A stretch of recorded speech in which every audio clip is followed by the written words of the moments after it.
Vamos lá, né? Vamos ver se vai dar certo.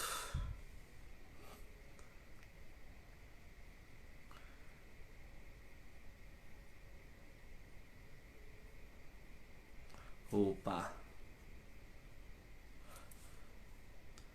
Agora só falta o cara. Vocês estão me ouvindo bem? Me fala que para saber se vocês estão me ouvindo.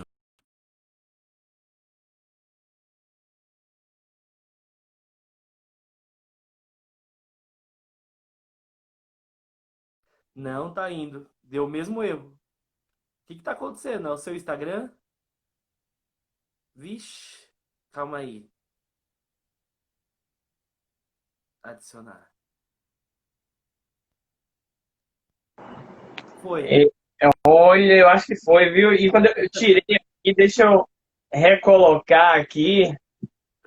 Ah, pensei que não ia ir, viu? Tá, rapaz, que Meu negócio. Deus. É a primeira vez que isso acontece. Eu nunca tinha visto acontecer no Instagram. Eu também nunca vi acontecer, não, cara. Também nunca tinha visto acontecer, não. Tá meio Tudo bem estranha aqui a contigo? posição, mas eu acho que foi, né? Fiquei meio escuro aqui. Tá me ouvindo bem? Eu tô te ouvindo super bem, fique tranquilo. O pessoal que está nos acompanhando estão nos ouvindo? Ah, Se algum... tem pessoas aqui que são da minha família que estão assistindo. Beleza. Veja aí, aqui tá chegando alguns amigos também aí.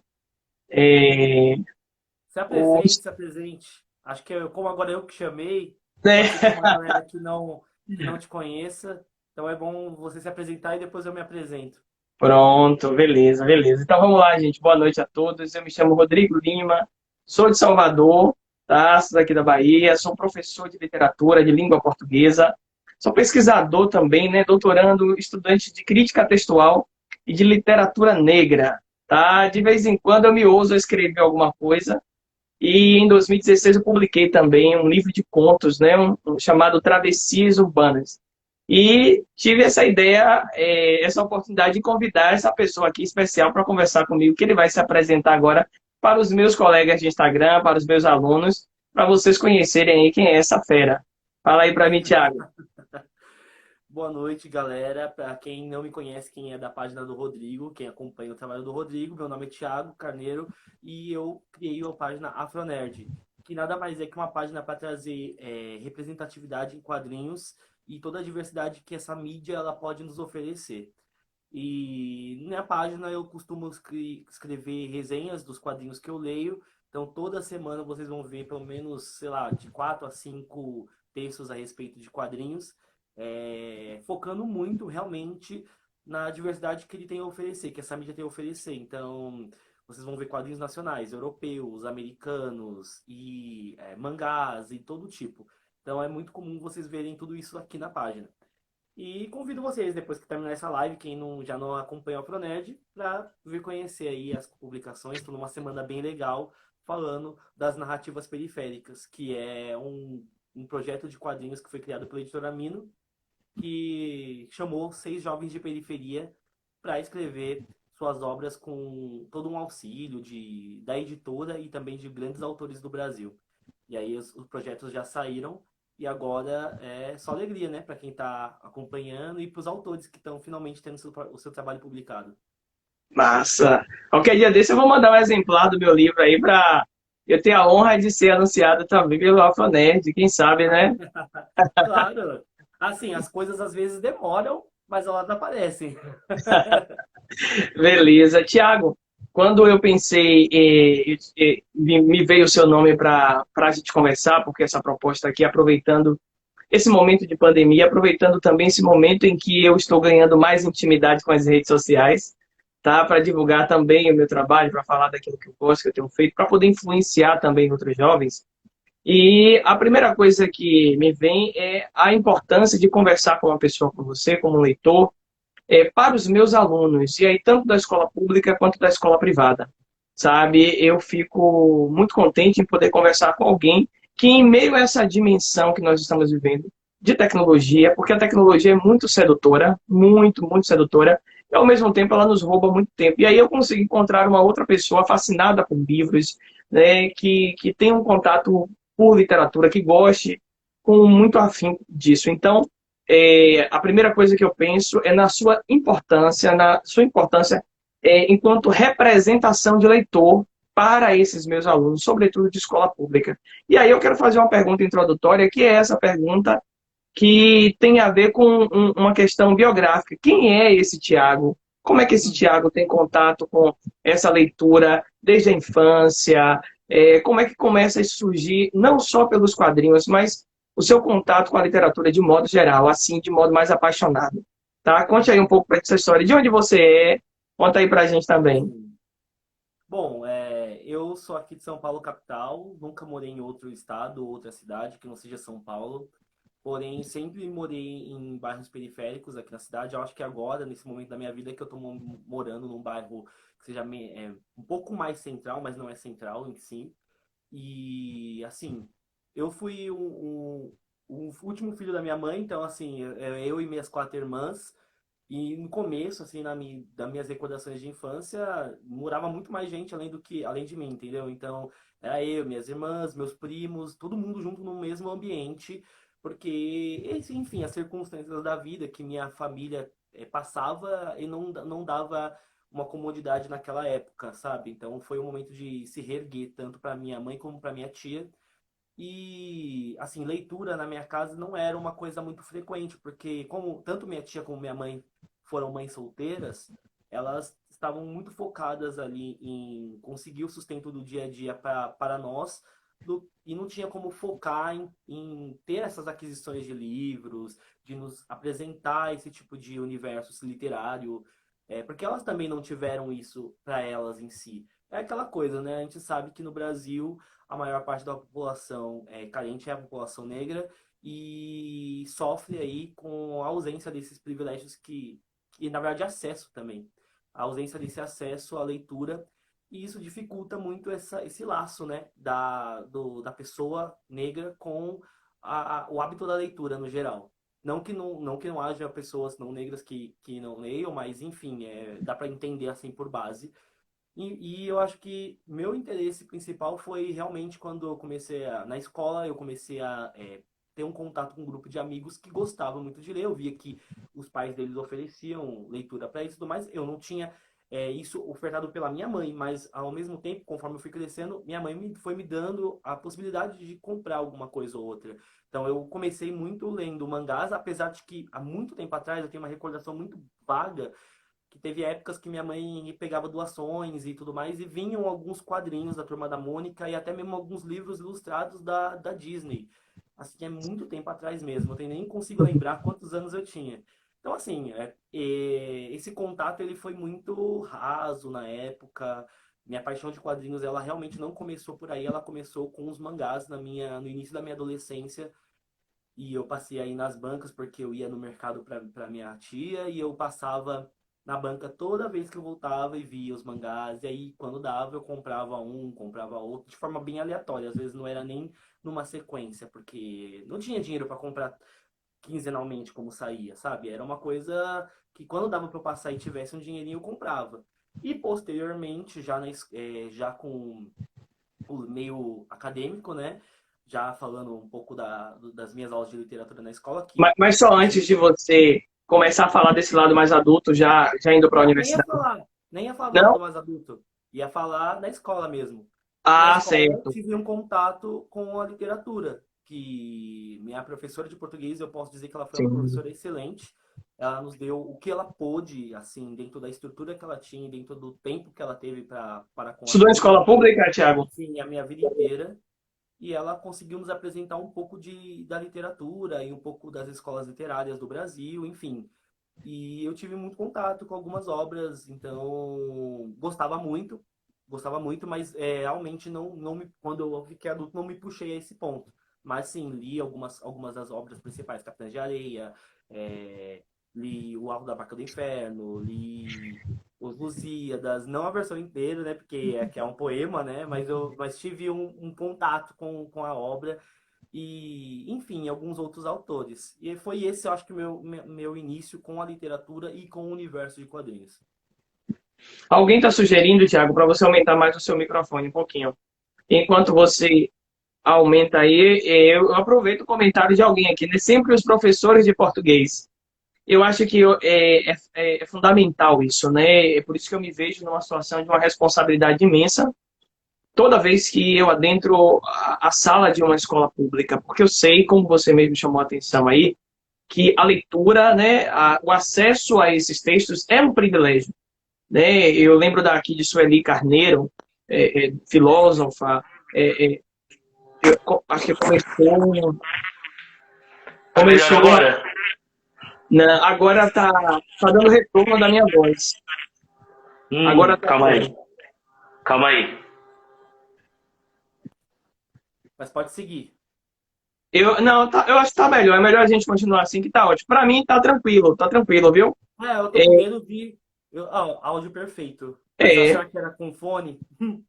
Aí. será, é verdade. É verdade. Mas Será alguém enfim, deve ter.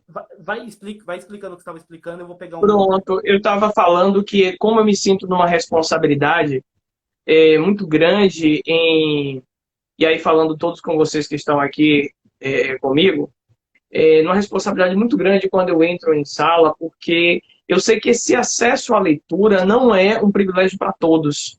Às vezes isso acontece na família de uma pessoa pobre, na família de uma pessoa negra, numa raridade, numa exceção. Então, o professor, e aí eu digo não só de português, né, os professores, de modo geral, eles têm uma capacidade de influência muito grande e eles têm ali, eu diria que uma responsabilidade também em influenciar. Eu digo não necessariamente em gosto de leitura, porque o gosto aí ele é bem pessoal, mas incentiva a leitura de modo geral. E aí eu também começo a perguntar, porque você falou um pouco de quadrinhos ali, de mangá que você começou a comprar, e aí eu quero problematizar uma palavrinha, que a gente já conversou até sobre essa palavrinha, que é a questão do nerd, né? Que é a questão do que é ser nerd, do que é ser geek. Fala para ela, a sua formação de leitura se dá nesse campo do nerd, né? Essa palavra é bem curiosa para mim, porque toda vez que eu penso em nerd, eu penso, acho que aquele filme é A Revolta do Nerd, alguma coisa assim, né?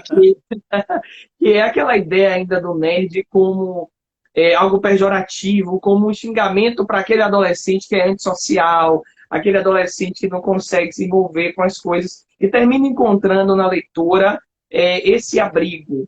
Né? E como é que você se vê nessa sua formação? Aí fale dessa trajetória de leitura para a gente inicial. Entendo. Assim, eu acho que falo o termo nerd, né, que foi o que eu tinha falado. Ele é um termo que, na minha adolescência, eu sempre vinculei ele principalmente ao fato do famoso CDF, sabe?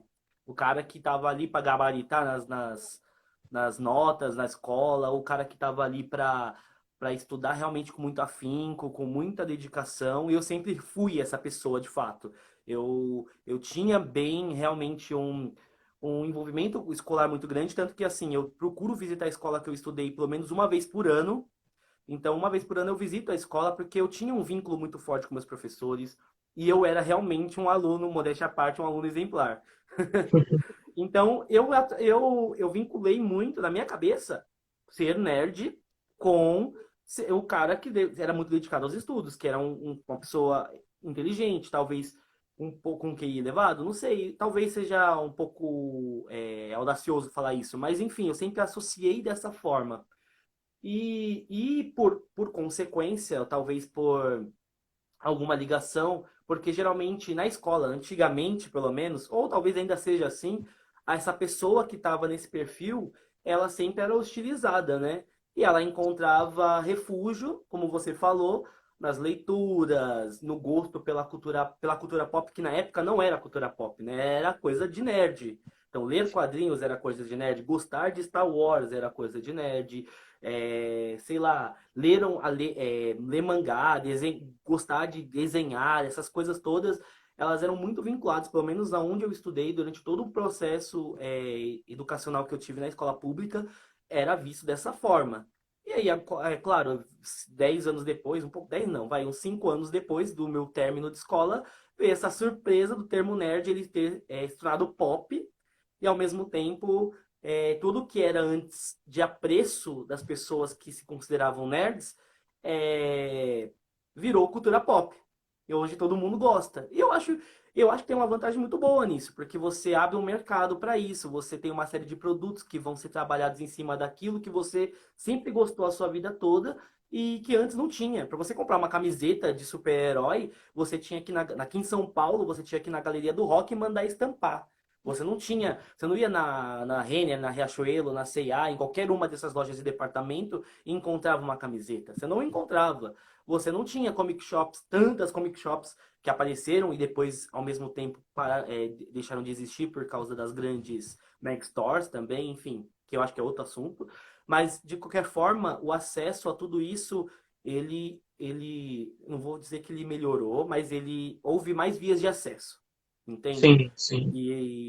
E aí eu acho que foi isso que foi acontecendo Ok, mas pelo hoje tempo. você não, e pensa, né? Eu já vi vários nerds pensando, cada um pensando essa terminologia de uma forma diferente. Mas o que me chamou a atenção no nosso bate-papo é como você pensa isso, essa questão do nerd, como aquele que tenha apreço de alguma forma pela leitura, pela reflexão, sabe? Aquele que tem um interesse a mais, né? Eu poderia exemplificar como alguém que vai a uma sala de cinema, assistir a um filme de cultura pop, né, de qualquer um da Marvel, de si, qualquer coisa do tipo, e alguém que tem um interesse um pouco mais em entender quem é o diretor, essa obra foi Uhum. baseada em quê, e aí tentando descobrir outras raízes, e também, ao mesmo tempo, é uma coisa que eu digo lá naquele artigo que eu falei para você que eu escrevi, que é a questão de como esses textos, há muito tempo, eles têm discutido várias questões,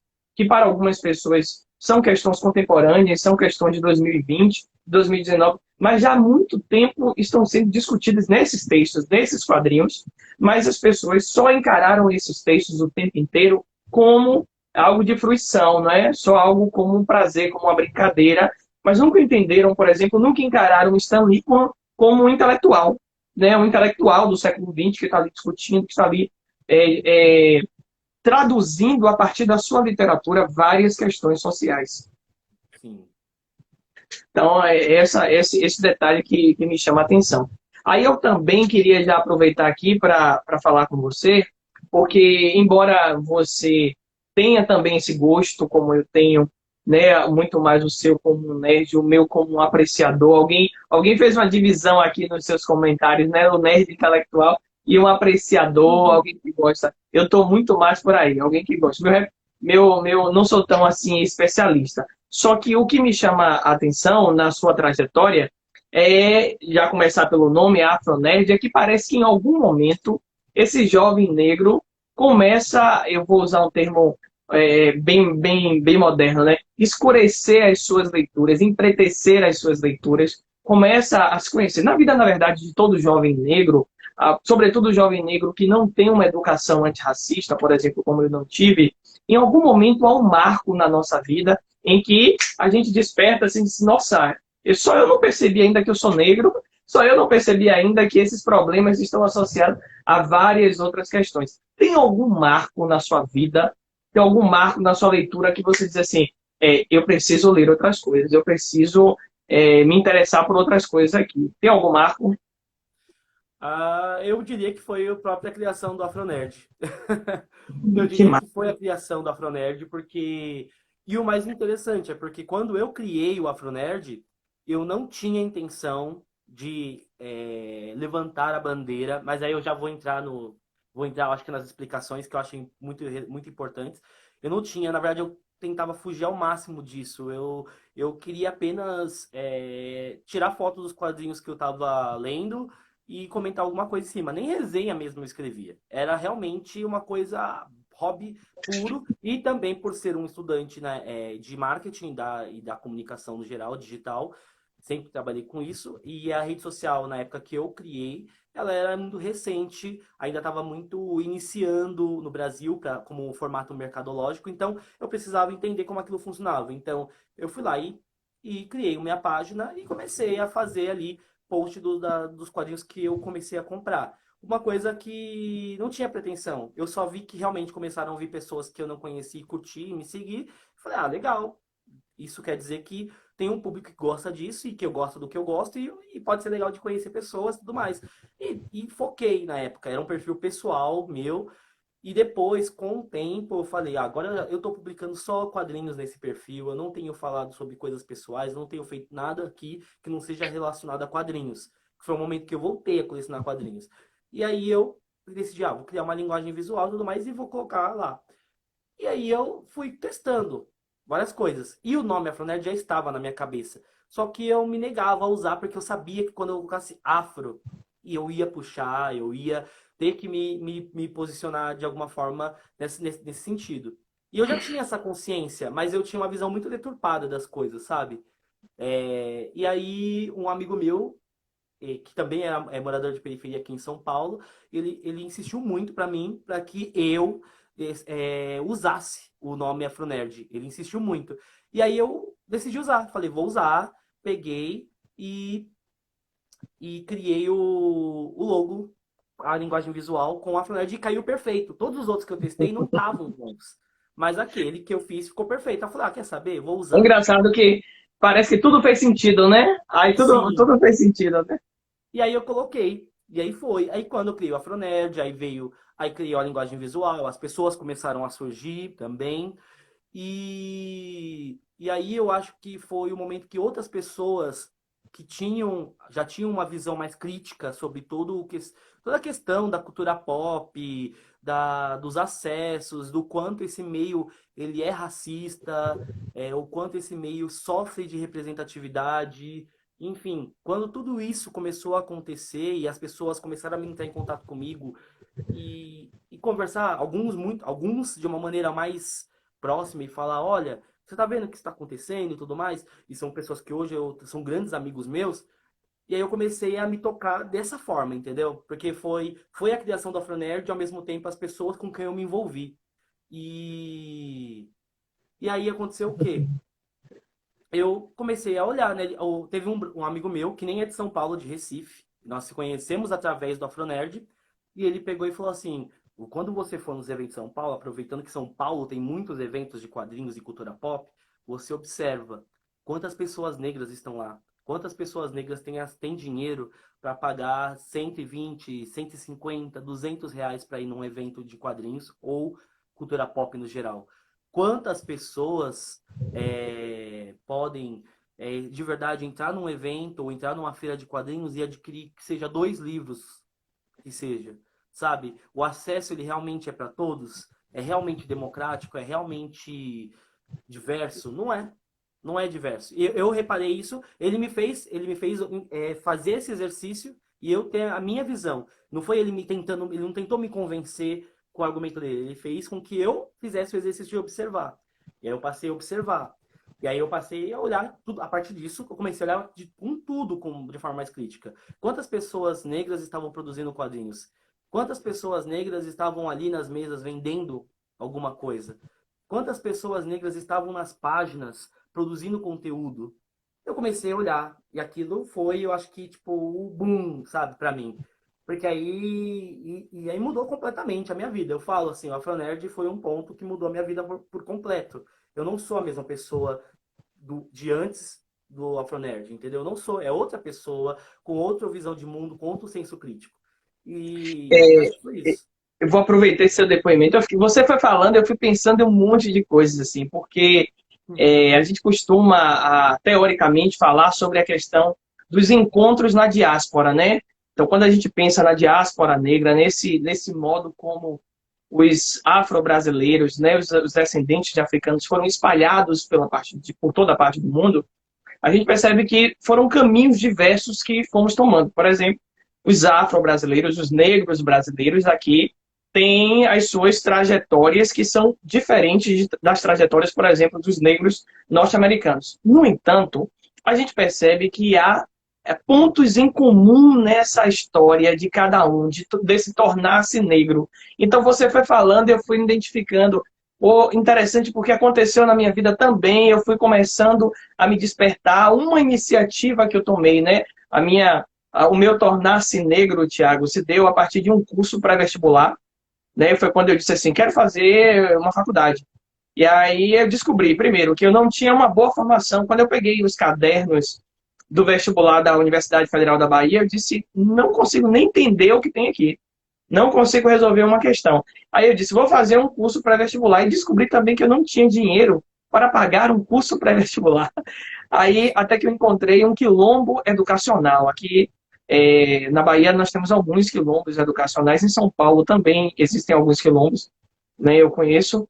E eu ali começo então essas primeiras provocações para me ver como esse indivíduo, né, racializado, porque alguém diz assim, mas você está por que vocês racializam tudo? Por que você está racializando, por exemplo, essa discussão sobre quadrinhos? É porque o mundo está racializado o tempo inteiro. A história das pessoas negras é uma história racializada o tempo inteiro, né? A gente pode perceber como tudo que se diz isso é coisa do negro, isso é coisa do preto, está no sangue, o tempo inteiro. Então isso foi racializado o tempo inteiro. Não somos nós, por exemplo, que fazemos a divisão de literatura negra. Não, não somos nós que fazemos essa divisão. É só a gente perceber o cânone da literatura brasileira, aqueles que pertencem à Academia Brasileira de Letras, que você vai ver. Pera, num Brasil de 60% de declarados negros, nós temos 8 representantes negros na Academia Brasileira de Letras. Então, esse apartheid ele já existe, já tem sido feito há muito tempo. Quando eu vejo, por exemplo, o seu trabalho como Afronerd, eu vejo alguém que também, né, também, e aí você foi conquistando isso ao longo do tempo, foi buscando esse lugar de fala, foi buscando exatamente a oportunidade de poder também falar, de poder participar dessa cena, desse jogo. Então, a sua trajetória de tornar-se negro é bem bacana, eu acho bem legal, porque este canal que eu espero que dure por muito tempo, mas assim, enquanto ele durar, até um dia que você estiver velhinho e disser, não quero mais esse negócio de canal, você vai ter como ponto de partida assim, foi o Afronerd que me trouxe essa consciência socio-racial. Isso para mim é fundamental, né? Acho isso sensacional. Eu acho que eu já até falei isso em outras ocasiões, porque quando eu passei a pensar no nome Afronerd melhor, até mesmo pelo sentido das palavras e tudo mais, primeira coisa, afro é uma palavra serve para homem como para mulher, é uma palavra unissex. E nerd também. Um homem é nerd, a mulher é nerd. Então a junção das duas palavras é uma coisa global, de certa forma. São palavras globais também, são palavras que estão dentro do vocabulário brasileiro, mas são palavras americanas. Por Não, no caso pouco, afro. por pouco E você não ia conseguir usar, porque tem alguém, um colega seu, que já chegou e disse assim, eu só conheci Thiago porque eu queria usar esse nome. Eu queria usar esse nome, eu mas vi. descobri que essa conta já existia. Não, mas não, existem outras pessoas usando Afronerd no nome que estavam antes de mim, tanto que o meu Afronerd é Afronerd Underline. Só que assim, essas Sim. outras pessoas que usam, elas nunca construíram conteúdo com tanta periodicidade, não trabalharam por muito tempo. Então, assim, basicamente, se você vai na buscar Afronerd, vai aparecer a minha página. Porque é a que tem mais relevância com o nome que tem, pelo tempo que tem, pela frequência que tem. Então, assim, o engajamento que eu já tenho construído nesses últimos 4 anos, indo para 5 anos que vem. Então, assim, é muito tempo. Então, obviamente, as outras ficaram ofuscadas já em cima. Você joga a franja, vai aparecer. A minha primeiro e depois aparecem as outras. Mas, enfim. Thiago, E, termine, pode concluir, pode concluir. e assim, eu penso que se um dia eu deixar de ter vontade de produzir conteúdo pro Afronerd, eu cederia a página para alguém que eu confio, que seja uma pessoa preta, e que gostaria de seguir, porque assim, e não sou eu só o Afronerd, você qualquer pessoas que estão aqui são, entendeu? É uma representação que é muito além de mim, entendeu? Muitas outras pessoas se identificam com o termo.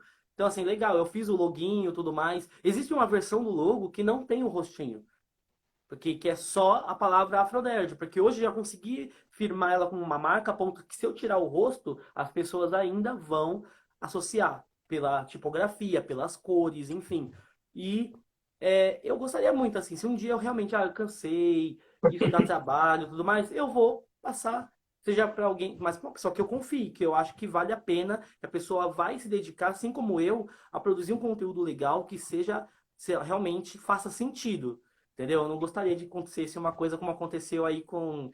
É, você sabe, Eu sei, eu seria meio sei. esquisito.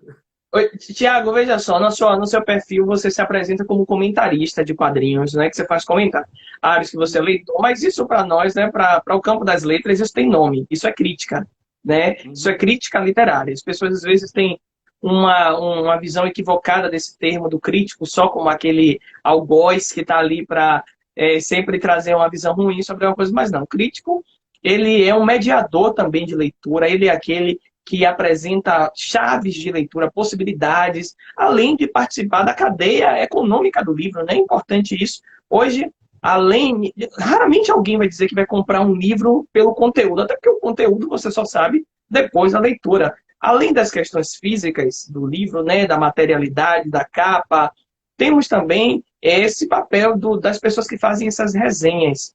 Só que esse lugar de crítica, e aí a gente vai fazer um debate sempre aqui de representatividade, é também um lugar de muito privilégio, né? Quando falamos de literatura e de crítica, é de muito privilégio. Quando eu penso nos críticos da literatura brasileira, Silvio Romero, quando eu penso em Antônio Cândido, sabe? Quando eu penso em todos esses Afrânio Coutinho, em todos esses nomes, eu vejo que todas essas pessoas são brancas, eu vejo que todas essas pessoas partem de lugares elitizados. Eu tenho ali ainda Machado de Assis fazendo crítica literária no jornal, a vida inteira fez, mas que foi embranquecido por muito tempo na história da literatura. E tem Lima Barreto, que foi aquele mais crítico que nunca aceitou nenhum desprestígio. Sempre foi um desaforado no bom sentido da palavra. Né? Qualquer momento que alguém tentou desvalorizar o trabalho dele, ele devolveu com muita força. Então, eu queria também te perguntar, já esse constrangimento, essa tentativa de silenciamento, já aconteceu em algum momento, assim, sabe, de tirar este lugar? Até porque tem uma outra coisa também, que aí você já responde tudo de vez. Essa ideia de que, na verdade, é um jogo que nós negros ficamos e temos que saber muito bem jogar. Porque precisamos aproveitar os nossos espaços para sermos antirracistas, precisamos aproveitar, mas ao mesmo tempo as pessoas querem nos colocar nesse lugar de só falarmos sobre isso. E você é um cara que não fala só sobre isso. Eu não sou uma pessoa que sou antirracista o tempo inteiro, embora eu veja a necessidade de ser o tempo inteiro. Né? Mas então me fale desse seu lugar de crítico, como você já percebeu outros olhares, né, de outras pessoas em relação a você enquanto jovem, negro, estudante de escola pública, e que ex-estudante de escola pública, e que se alça a este voo de ser crítico. Fale aí para mim. É interessante, porque isso é uma coisa que quando você está no meio, esse é um meio que ele é muito. Ele ofusca muito as coisas, sabe? É tudo muito brilhante às vezes, sabe? Você tá muito entusiasmado com muitas coisas, com as pessoas, e às vezes você não acaba não percebendo certas coisas até que você consiga ver pela segunda, com um olhar mais crítico, certos acontecimentos, enfim. Diretamente, eu acho que por esse meio ser muito formado de leitores, eu acho que diretamente as pessoas têm muito receio de, de tentar um silenciamento direto, sabe? De a pessoa realmente fazer essa tentativa. O máximo que eu acho que eu tive diretamente foi um rapaz, uma vez há muito tempo atrás, quando eu gravei o meu primeiro vídeo no YouTube, que eu nem uso tanto, o rapaz falou assim que não tinha cabimento eu usar Afronerd e que eu não gostaria que ele ou qualquer outra pessoa branca usasse Ariano Nerd. Só isso você já. Assim, é cômico de tão ruim que é É o como. comentário. Então, ele fez, eu nem precisei responder. Na hora, as pessoas que me seguem já foram lá e deram vários. Acabou com ele nos comentários. Não no sentido de xingar. Todo mundo começou a realmente argumentar. Teorizar, né? E Teorizar para aí ele. sei lá, por vergonha ou por receio, ele simplesmente apagou o comentário e nunca mais ele falou nada. Porém, eu sinto isso muito de forma indireta. Porque quando, por exemplo, a gente vai num evento e o evento ele abre para a imprensa, e eu vejo o seguinte, assim, existem hoje páginas que são lideradas por pessoas negras. Por que essas páginas, por que essas páginas não são liberadas para pegar credencial de imprensa?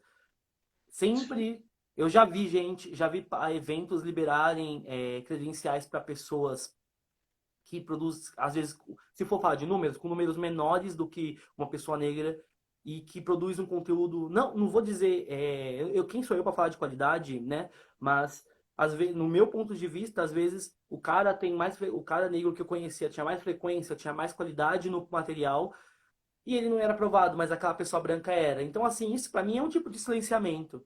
Porque você está impossibilitando daquela pessoa que produz um conteúdo que está falando com um público que já é carente de estar naquele evento, cobrindo aquele evento, fazendo referências ao que está sendo trabalhado dentro daquele espaço, sabe? E isso para mim é uma forma de silenciamento e que já afasta a população negra desse meio. Para Já mim, tivemos um exemplo, Thiago, recentemente, você talvez tenha acompanhado, do garoto Adriel, não é? O Adriel. sim. Sim, que houve que foi uma coisa muito bacana a resposta que houve para com ele. Mas, e assim, eu acho legal a resposta que houve para com ele. Porém, eu ainda vejo com um senso crítico sobre o que está acontecendo, porque as pessoas só observam a gente quando algo ruim acontece. Algo ruim precisa acontecer para que a Perfeito. gente ganhe os holofotes, sabe? E isso é muito errado. Porque, Perfeito. sabe, aconteceu uma coisa comigo, assim, não foi, é muito engraçado que não foi direto, não foi uma coisa direta, mas foi uma coisa indireta que me deixou muito, assim, chateado. Existe houve uma página grande de produtores de conteúdo de quadrinhos, que inclusive os idealizadores são meus amigos, então não tem nada a ver com as pessoas por trás da página, mas sim o que houve nos comentários. E eles fizeram um post falando sobre quadrinhos antirracistas também. Quadrinhos que trabalham em temas raciais, trabalham em personagens negros como protagonistas. E eles fizeram uma listinha com 5, 6 quadrinhos com essa temática. E todos os quadrinhos que eles citaram, eu já tinha feito resenha, eu já tinha comentado no Afronerd em algum momento. O que daí, ok, tudo bem, é muito bom reforçar. E aí, quando eu tava vendo os comentários, quando eu também fui lá comentar, né? E aí, quando eu tava lendo os comentários, eu vi uma pessoa que me segue há muitos anos, até anos antes de a página desses amigos meus existirem, e essa pessoa escreveu o seguinte: nossa, muito legal a sua lista. Eu nunca ouvi falar desses quadrinhos.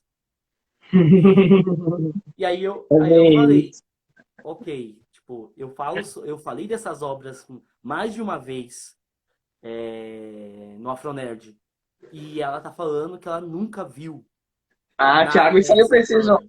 eu preciso te interromper porque eu lembro, isso é uma angústia também que eu já senti muito, e você também já deve ter convivido com isso ou ainda vai conviver, de pessoas que vão chegar para você e dizer assim, Thiago, eu vi, cara, uma palestra sobre racismo, sobre antirracismo, e pô, dessa vez eu comecei a perceber isso.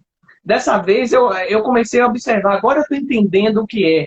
Isso já aconteceu comigo várias vezes. E quando eu fui investigar quem foi esta pessoa que ele ouviu, foi uma pessoa branca.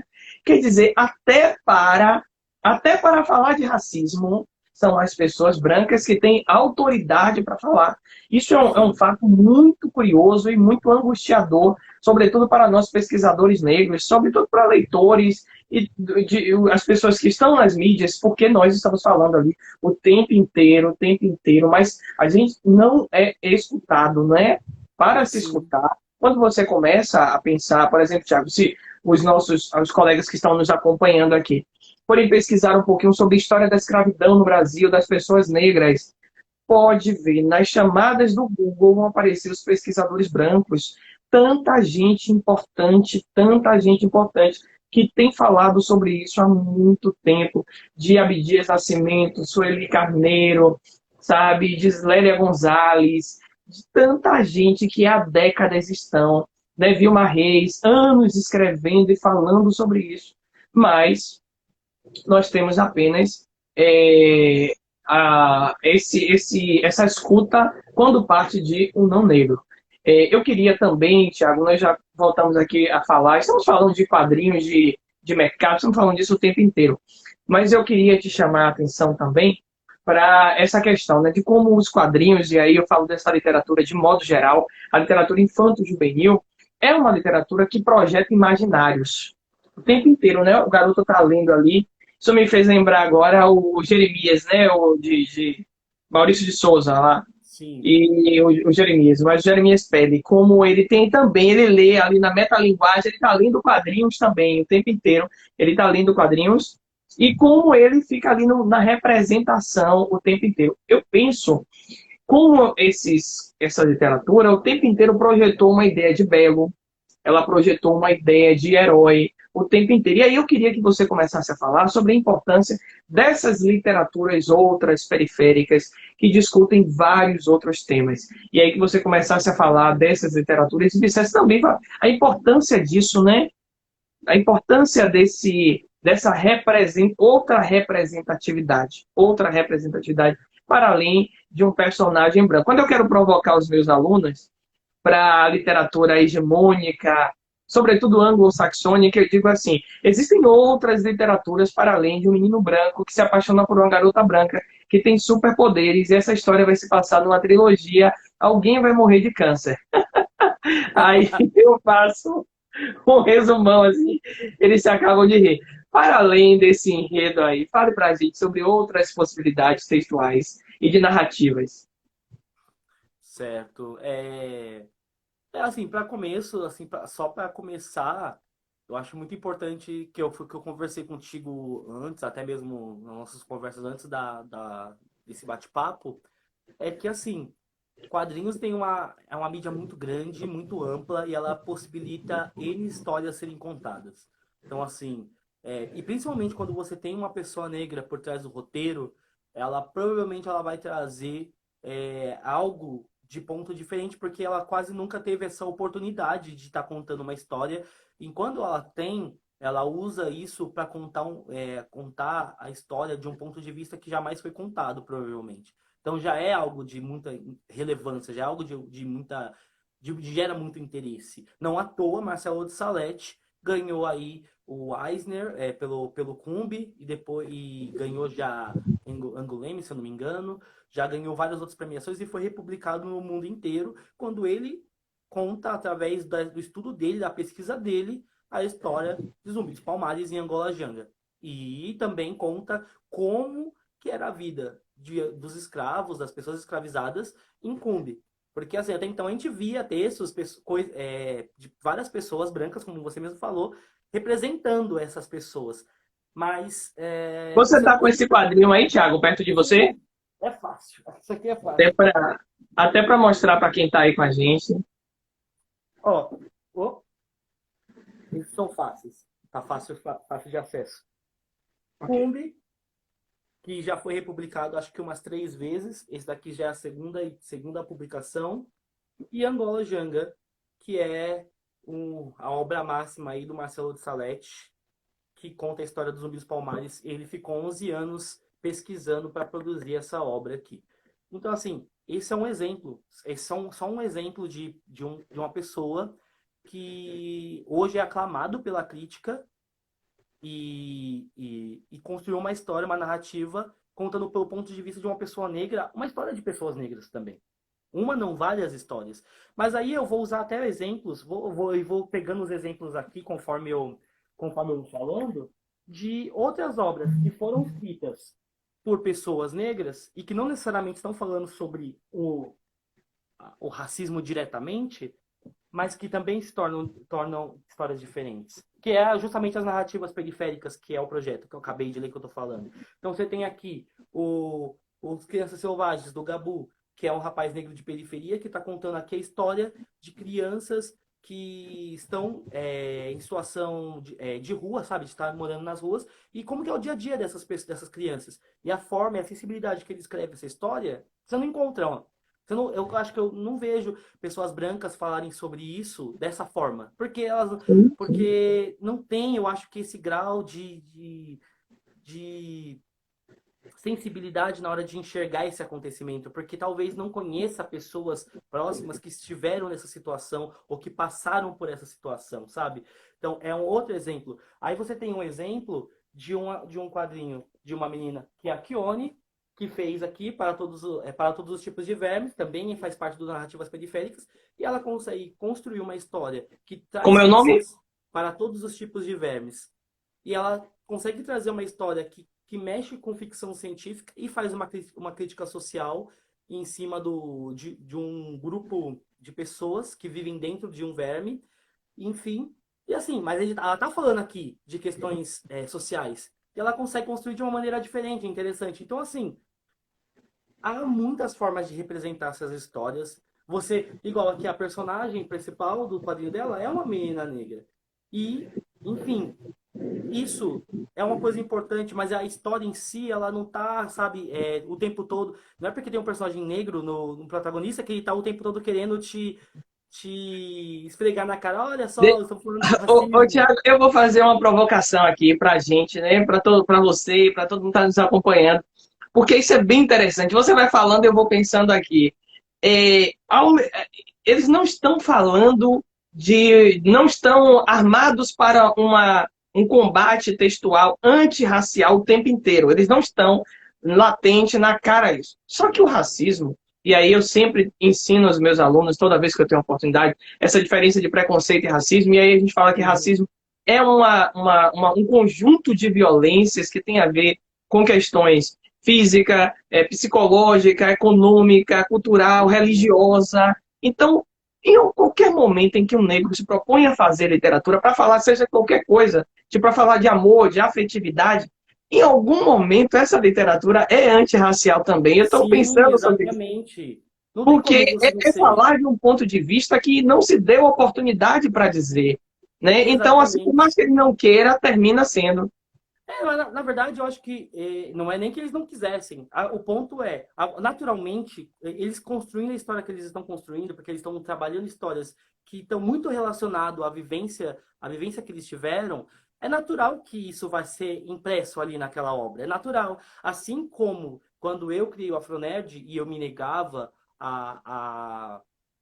no início a falar que eu estava levantando qualquer tipo de bandeira ou defendendo qualquer ponto, o rapaz me falou o seguinte: a partir do momento que você é um homem negro falando de quadrinhos, você já está sendo representativo. Você não precisa falar nada.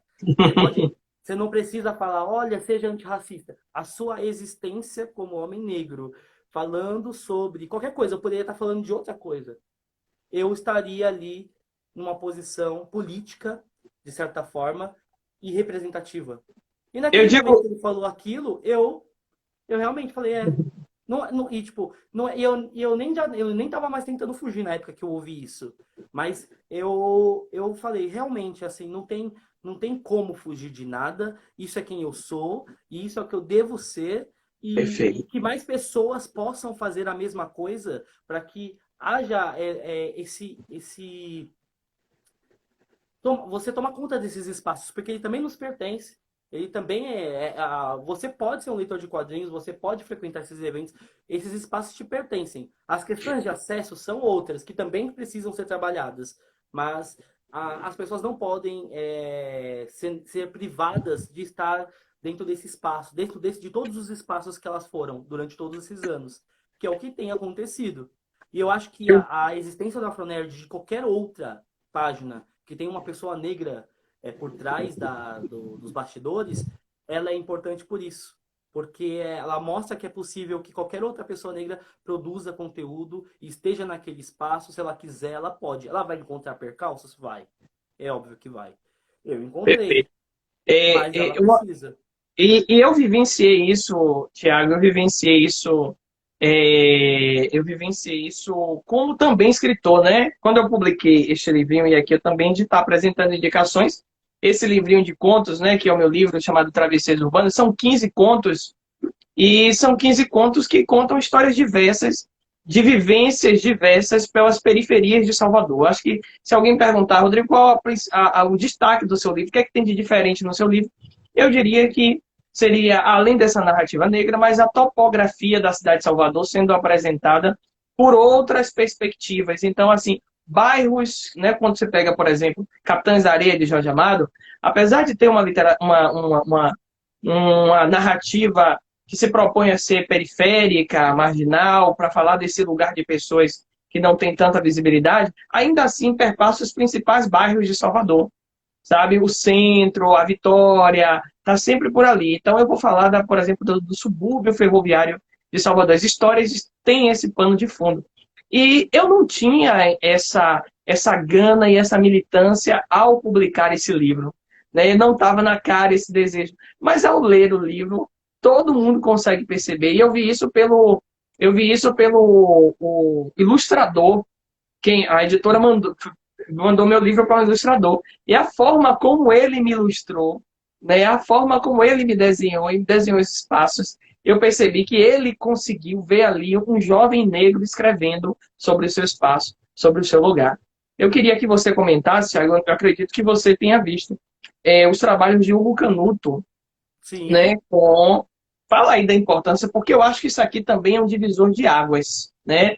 Eu acho que isso é um divisor de águas, e aí eu não falo não é pela escrita necessariamente de uma pessoa negra, né, no meu caso, mas eu falo pela possibilidade de trazer essa cosmologia, porque as pessoas não se dão conta que quando leem X-Men, sabe, quando leem a literatura mainstream, de modo geral, tem muito ali de cosmologia grega, romana, né, cristã, tem muito disso aí o tempo todo, né? Aquela coisa salvadora de super-homem, uma coisa meio Cristo.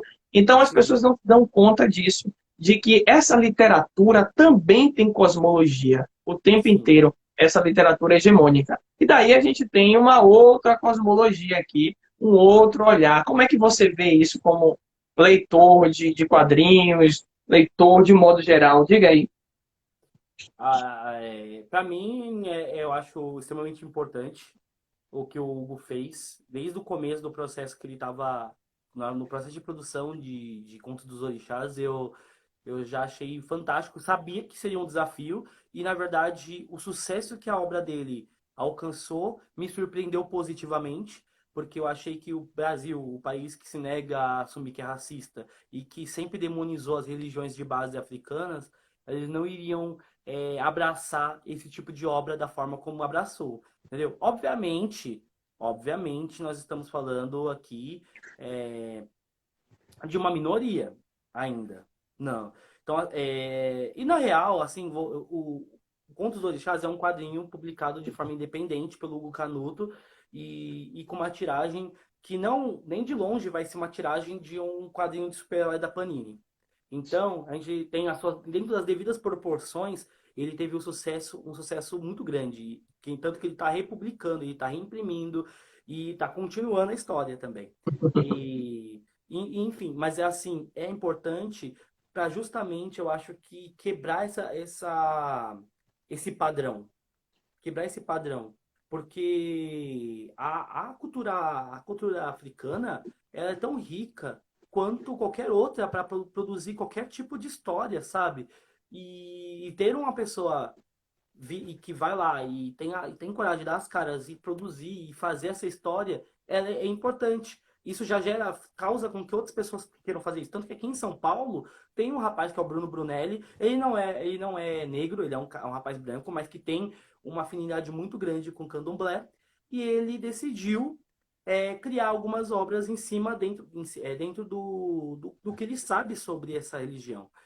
E assim, você vê que o Canuto já, de certa forma, ele começou a influenciar outras pessoas a construir outras histórias que saem desse contexto igual, padrão, que seja dentro das mesmas referências romanas, gregas, cristãs, enfim. Você consegue construir boas histórias. Isso não está sendo desrespeitoso com nenhuma outra, porque ninguém reclama quando lê Percy Jackson ou assiste Percy Jackson nos cinemas. Então por que reclamaria se visse um orixá num filme sendo representado como um herói? Por que reclamaria se, sabe, de todas essas coisas? Então isso, eu acho que o movimento que o Hugo fez, ele é importantíssimo e é necessário que haja mais. E eu acho que já tem mais também, além do que eu citei. No Nordeste, eu não lembro agora se é de Pernambuco ou se é de Fortaleza. Tem o Jean Lins, que ele fez o Dandara, que eu tenho ele aqui, mas eu não sei onde ele está agora. Sim. E, Tem um e outro também que eu estava querendo, tá tentando aqui acessar para lembrar, acabei de comprar, tá para chegar, mas não estou conseguindo lembrar também não, de outro quadrinista que tem trabalhado com essa pauta. Isso é tão interessante, Thiago. Isso aí, e aí eu falo agora do meu lugar enquanto professor. Nas escolas, você deve lembrar muito bem, tem os projetos de leitura, né? Eu acho que nas escolas públicas, talvez do Brasil, isso não tenha tanta ênfase quanto nas escolas particulares, em que toda unidade você tem que ali indicar os livros para o projeto de leitura. Então, o professor, ele também termina sendo esse crítico, porque ele vai indicar livros para aquele formador de leitor, né? O professor. E aí, o que acontece? Eu começo aqui a lembrar que indicar um livro de Percy Jackson é uma coisa possível para um professor, tanto na rede pública quanto na rede particular. Indicar um livro, sabe, de mitologia grega é uma coisa muito possível. Mas indicar contos dos orixás é uma coisa desafiadora, né? O professor vai sim, ter que ter força, peito para poder encarar isso aí. Porque embora eu viva em um estado, né, que se não me engano, é o segundo ou terceiro maior estado de pessoas declaradas de religiões de matrizes africanas, né? Nós temos Rio Grande do Sul, Rio de Janeiro, depois a Bahia. Eu me deparo com a minha cidade ainda num nível de intolerância religiosa assim ainda altíssimo, entendeu, Tiago? De modo que a gente nem está falando de uma rejeição, como é que eu posso dizer assim, a qualquer outra religião.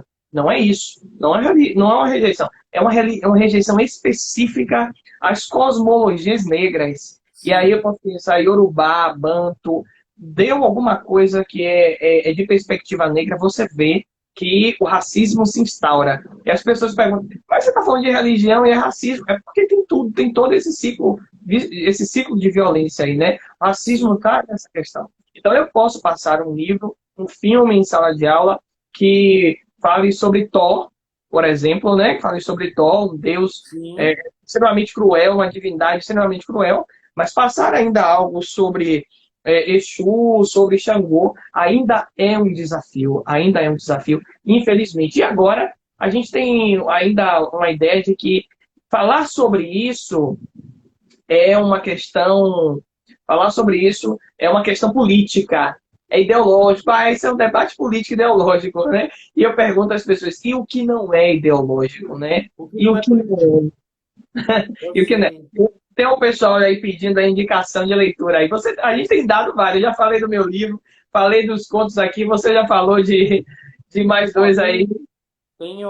para quem está entre o universo de quadrinhos e de livros, existe um livro ilustrado escrito pelo Henrique Santos, se eu não me engano, esse é o sobrenome dele, depois eu posso até marcar ele nos meus stories, que é o Alagbará, o nome do livro. Ele usa a cultura iorubá para poder construir a história. E é bem bacana, ele lançou ano passado, se eu não me engano. Eu fui o mediador do lançamento dele, foi bem legal. E é um livro ilustrado, então, assim, é uma narrativa, vai numa linha narrativa comum, só que tem alguns momentos da publicação que tem ilustrações que foram feitas pelo Isaac Santos, que é um dos rapazes que fez as narrativas periféricas também. Então, assim, é bem legal. E ele mistura um pouco dessa questão visual do quadrinho, mas com uma narrativa mais comum mesmo de livro. E é uma indicação que eu faço, só que eu não tô com ele aqui por perto para mostrar para vocês. Acho que, assim, se for para seguir essa linha de indicações de leituras que trabalhem a temática afro, eu acho que também vale comentar de a marcha. Aqui já vai falar, ó, tem mais 20 segundos só de live. Vou ter que fazer outra. A gente faz mais Também, de 15 minutos. ó, Só peço para você salvar, pelo amor de Deus, essa live. Não esquecer de salvar aí. eu vou ver se é, porque da última vez não apareceu a opção, eu vou Ele salvar. vai pedir para você botar no IGTV. E É, aí você bota e depois a gente tira daí do Instagram.